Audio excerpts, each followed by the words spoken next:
Bismillahirrahmanirrahim. Assalamualaikum warahmatullahi wabarakatuh. Kembali lagi anak-anak, kita akan belajar di pembelajaran jarak jauh. Semoga kalian tetap semangat dan siap-siap di HP-nya. Mudah-mudahan kita semua ada dalam lindungan Allah Subhanahu wa taala. Sebelum belajar kita baca surat Al-Fatihah. Ibarakatil Al-Fatihah. A'udzubillahi minasyaitonirrajim. Bismillahirrahmanirrahim. Alhamdulillahirabbil alamin arrahmanirrahim maliki yaumiddin iyyaka na'budu wa iyyaka nasta'in ihdinas siratal mustaqim siratal ladzina an'amta 'alaihim ghairil maghdubi 'alaihim waladdallin rabbil amin. Allahumma shalli ala sayidina Muhammad wa ala ali sayidina Muhammad. Allahumma shalli ala sayidina Muhammad wa ala ali sayidina Muhammad. Allahumma shalli ala sayidina Muhammad wa ala ali sayidina Muhammad. Tetap berperilaku hidup bersih dan sehat. Jaga kebersihan jasmani dan rohani agar kalian menjadi manusia yang sehat ya, sehat selalu. Baik, sebelum belajar kita akan menyanyikan lagu Indonesia Raya bersama-sama.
Baik, terima kasih yang sudah menyanyikan lagu Indonesia Raya.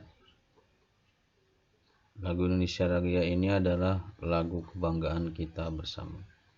Baik, selanjutnya kita akan belajar di tema 3, subtema 1 pembelajaran ketiga, di mana kita akan belajar. Kita telah mengetahui beberapa tokoh yang berhasil mengubah kehidupan masyarakat dunia berkat penemuannya. Lalu siapakah tokoh penemu di bidang olahraga? Nah, apakah kamu tahu? Ternyata olahraga juga ada penemunya. Salah satunya adalah James Naismith. James Naismith lahir di Kanada 6 November 1861. Ia adalah penemu olahraga bola basket. Naismith saat ini ditantang mencari cara untuk menghilangkan kebosanan yang dialami murid-muridnya dalam pelajaran olahraga saat musim dingin. Terinspirasi oleh suatu permainan yang pernah ia mainkan saat kecil di Ontario, Naismith kemudian menciptakan permainan yang kemudian dikenal sebagai bola basket pada tanggal 15 Desember 1891. Nah, ini anak-anak adalah foto Naismith yang menciptakan atau penemu permainan bola basket. Nah, sampai sekarang bola basket banyak digemari oleh anak-anak SMA ya. SMP juga banyak. Kalau di SD ya kebanyakan anak-anak sukanya futsal. Baik, kita lanjutkan. Nah, dalam olahraga tentunya kita selalu ingin tubuh kita menjadi sehat ya. Apalagi kalau kalian pelajaran olahraga paling senang ya. Nah, bagaimana kita akan melakukan latihan kebugaran jasmani? Yang pertama, boleh melakukan dengan cara seperti gambar ini ya. Latihan kekuatan otot lengan, pull up dan push up. Bertujuan untuk meningkatkan kekuatan otot lengan dan bahu. Yang kedua, boleh kalian latihan kebugaran jasmani dengan cara ini, sit up ya. Seperti ini, tangannya kepala di belakang, pegang boleh.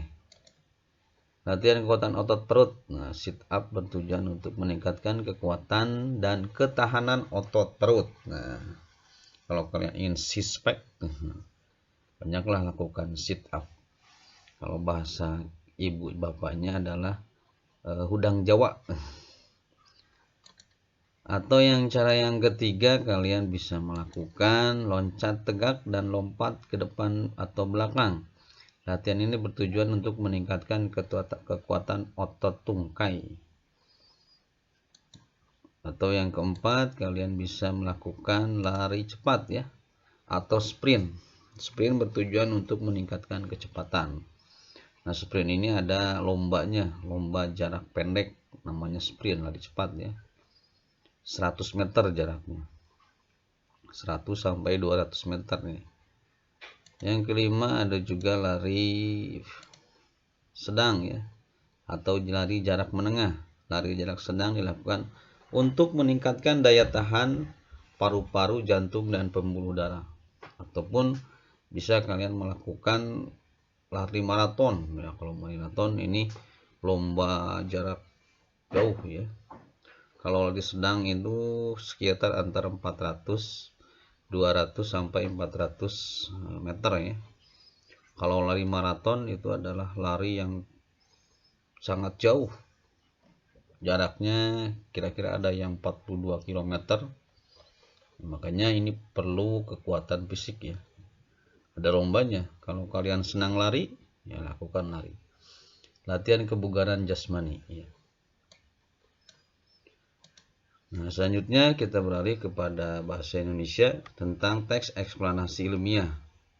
Teks eksplanasi ilmiah adalah teks eksplanasi yang menerangkan suatu proses yang bersifat ilmu pengetahuan alam, seperti gejala alam, terjadinya pelangi, proses arus listrik, dan sebagainya. Teks eksplanasi berfungsi untuk memberikan penjelasan kepada pembaca tentang proses terjadinya sesuatu yang disusun menurut prinsip sebab akibat. Teks eksplanasi terdiri atas pernyataan umum atau pembukaan, deretan penjelas, dan penutup atau kesimpulan. Bagian pernyataan umum berisi informasi singkat tentang apa yang akan dibicarakan atau diinformasikan. Bagian deretan penjelas berisi uraian atau penjelasan tentang proses dari peristiwa yang terjadi dan dijelaskan secara bertahap atau berurutan. Bagian penutup adalah kesimpulan yang berisi interpretasi atau pendapat singkat penulis tentang topik yang dijelaskan. Nah, teks eksplanasi ilmiah ini kita nanti akan pelajari di tema-tema berikutnya. Ini hanya sekedar prolog saja supaya menjadi pengetahuan bagi kalian ya. Ada juga teks eksposisi, teks argumentasi. Ini biasanya berupa karangan ya. Baik, kita lanjutkan anak-anak pelajarnya. Nah, ini ada gambar anak wanita dan perempuan sedang merangkai listrik. Oh, ternyata kita akan belajar rangkaian listrik di pelajaran IPA ya. Ilmu pengetahuan alam. Baik. Rangkaian listrik adalah suatu hubungan sumber listrik dengan alat-alat listrik lainnya yang mempunyai fungsi-fungsi tertentu. Contoh alat listrik yang sering digunakan dalam rangkaian listrik sederhana adalah saklar dan lampu. Saklar adalah alat listrik yang berfungsi menghubungkan dan memutuskan arus listrik. Berdasarkan susunan hubungan alat-alat listrik, maka rangkaian listrik tersusun dengan 3 cara, yaitu rangkaian seri, rangkaian paralel, dan rangkaian campuran. Rangkaian seri. Apa itu rangkaian seri? Nah, ini contoh gambar rangkaian seri ya. Di sini ada dua buah lampu, ada sumber energi listrik, baterai ya, dan saklar. Saklar ini adalah alat untuk memutus dan menghubungkan arus listrik. Rangkaian seri adalah rangkaian alat-alat listrik yang disusun berurutan tanpa cabang atau sejajar ya. Perhatikan gambar di samping. Berdasarkan contoh rangkaian seri di samping, maka ciri-ciri rangkaian seri adalah sebagai berikut. Arus listrik, nah jadi kabel-kabel ini untuk menyampaikan arus listrik dari sumber energi listrik ya. Sumber energi listriknya adalah baterai. Nah, nanti arus listrik ini mengalir tanpa melalui cabang. Arus listrik yang mengalir melalui lampu 1, melalui lampu 2, demikian pula yang melalui baterai 1 dan baterai 2 ini. Nah, jika salah satu alat listrik dilepas, nih, contoh dibuka ini lampunya. Jika salah satu alat listrik dilepas atau rusak, maka arus listrik akan putus. Kesimpulannya, ketika bohlam ini dicabut satu, diputus atau rusak, atau ini kabelnya ada yang putus, maka ini tidak akan menyala semuanya. Apabila salah satu lampu diputus, maka lampu yang lain juga akan ikut padam. Itu ciri-cirinya rangkaian seri. Selanjutnya rangkaian paralel. Rangkaian paralel adalah rangkaian alat-alat listrik yang dihubungkan secara berjajar dengan satu atau beberapa cabang. Alat listrik yang dapat dirangkai secara paralel adalah lampu dan baterai. Perhatikan gambar rangkaian paralel di samping. Coba ini ya, perhatikan. Ini. Nah, kapal seperti ini. Berdasarkan contoh di samping, maka ciri-ciri rangkaian paralel sebagai berikut. Arus mengalir melalui satu cabang atau lebih. Arus listrik yang melalui lampu 1 atau baterai 1 tidak melalui lampu 2 atau baterai 2. Jika salah satu alat listrik dilepas atau rusak, arus listrik akan tetap mengalir melalui cabang yang lain. Rangkaian listrik di rumah kita disusun paralel, sehingga jika salah satu lampu dipadamkan, lampu lain tetap menyala. Atau salah satu lampu kamar rusak, lampu kamar yang lain tetap menyala. Nah, ini salah satunya rangkaian paralel. Perbedaan dengan rangkaian seri adalah ketika rangkaian seri dicabut salah satunya lampu, maka lampu yang lain akan padam. Ketika Anda sedangkan rangkaian paralel, apabila salah satu lampu ini dicabut atau diputus, maka lampu yang lain tetap menyala. Itu salah satunya. Tolong dipahami ya. Untuk lebih jelasnya nanti kita akan belajar rangkaian seri dan paralel yang selanjutnya. Yang ketiga adalah rangkaian campuran. Nah, ini gambar rangkaian campuran. Campuran itu adalah rangkaian seri dan rangkaian paralel. Rangkaian campuran merupakan rangkaian gabungan dari rangkaian seri dan rangkaian paralel. Untuk lebih jelas perhatikan gambar ini ya. Ini baterai, ini lampu. Nah, ini adalah rangkaian seri. Yang dua ini adalah rangkaian paralel. Jadi digabungkan, ini saklar.